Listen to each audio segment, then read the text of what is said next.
2 cup basmati rice. ஒரு நல்லா ஊறிடுது பச்சைப்பயிறு நல்லா ஊற வச்சுக்கிறேன். இது 1 கப்பு. இந்த கப்பால் 2 கப்பு அரிசி, 2 கப்பு பசுமதி ரைஸ் எடுத்து கழுவி வச்சுக்கிறேன். 1 கப்பு பச்சைப்பயிறு, முழு பச்சைப்பயிரை ஊற வச்சு 1 கப்பு எடுத்துக்கிறேன். 50 கிராம் நெய் ஊற்றிக்கிறோம். ஒரு 50 கிராம் எண்ணெய் ஊற்றிக்கிறோம். பட்டை, கிராம்பு, ஏலக்காய், அன்னாச்சி மொட்டு, சோம்பு, சீரகம் நம்ம இதை போட்டு தாளிக்கலாமா? 2 பிரியாணி இலை போட்டுக்கலாம். நறுக்கி வச்ச பொடியாக நறுக்கி வச்ச 2 வெங்காயத்தை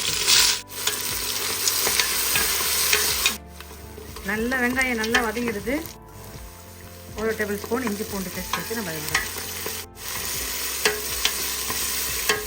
காரத்துக்கு நம்ம வெறும் பச்சை மிளகாய் மட்டும் தான் சேர்க்க போகிறோம். மிளகாய் தூள் சேர்க்க மாட்டோம். புதினா தழை போடுறேன், கொத்தமல்லி தழை போட்டுக்கிறேன். இது நல்லா வதங்கிடுச்சு. இதுக்கு 2 தக்காளி பழம் சேர்த்துக்கலாம். சீக்கிரமாக கொஞ்சம் உப்பு சேர்த்துக்கலாம். அதில் உப்பு சேர்த்து வதக்கினா சீக்கிரம் தக்காளி வெங்காயம் வதங்கி நல்லா அழகாக வதங்கி வந்துடுச்சு. சேர்க்குறோம் 2 டேபிள் ஸ்பூன் 2 டேபிள் ஸ்பூன் தயிர் போட்டு இது நல்லா கிண்டி விடுறோம். ஊற வச்சு இந்த பயிரை 1 கப்பு பயிரை இதில் போட்டு இந்த பயிரை நம்ம இந்த மசாலாவில் போட்டு நம்ம வதக்குறோம். ஊற வச்ச பயிரை இதிலே போட்டு கொஞ்ச நேரம் நம்ம அப்படியே இதில் வதக்குறோம். வதக்கிட்டு 2 டேபிள் ஸ்பூன் தேங்காய் பால் சேர்க்குறேன். 2 டேபிள் ஸ்பூன் தேங்காய் பால் சேர்த்துட்டு 1 டேபிள் ஸ்பூன் கரம் மசாலா சேர்க்குறேன். இதுக்கு உடனே மூடி போட்டு இது வேக வாங்க பார்க்கலாம். பாருங்கள், நம்ம போட்ட பச்சை பயிறு கொஞ்சம் அதே வதங்கி நம்ம தண்ணியெல்லாம் ஊற்றி வேக வைக்கல. நம்ம 2 டேபிள் ஸ்பூன் தயிர் போட்டுக்கிறோம், 2 டேபிள் ஸ்பூன் தேங்காய் பால் சேர்த்துக்கிறோம். ஸோ அதுலேயே இது என்ன பண்ணுதுன்னா வெந்திருக்குது. பாருங்கள், ஓரளவுக்கு நல்லா அழகாக இது வெந்திருக்குது. இந்த கப்பால் 2 கப்பு அரிசி, 1 கப்பு பாசிப்பயிறு எடுத்துக்கிறேன். அப்போ நம்ம என்ன பண்ணோம், 6 கப்பு தண்ணி வைக்கணும். 6 கப்பு தண்ணி, பச்சை பயிர் நம்ம சேர்த்துருக்குறோம். எக்ஸ்ட்ரா ஒரு 1/2 கப்பு தண்ணி வைக்க போகிறோம்.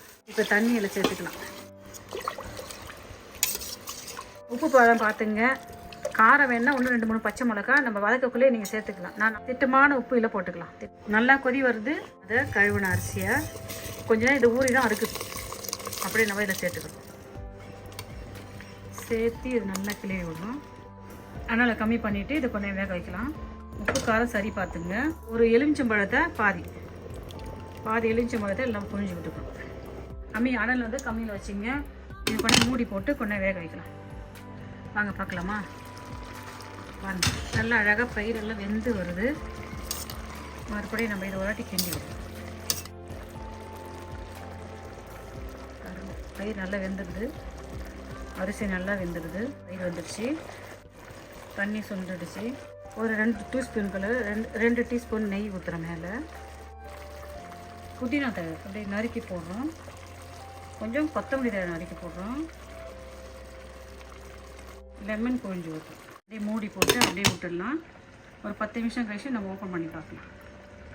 10 நிமிஷம் பாருங்கள், என்ன அழகாக சாதம் நம்ம செஞ்சுட்டோம் பாருங்கள். அரிசி, பச்சை பயிறு எல்லாம் சேர்ந்து வெந்து இப்படி பொல அழகாக இருக்குது பாருங்கள்.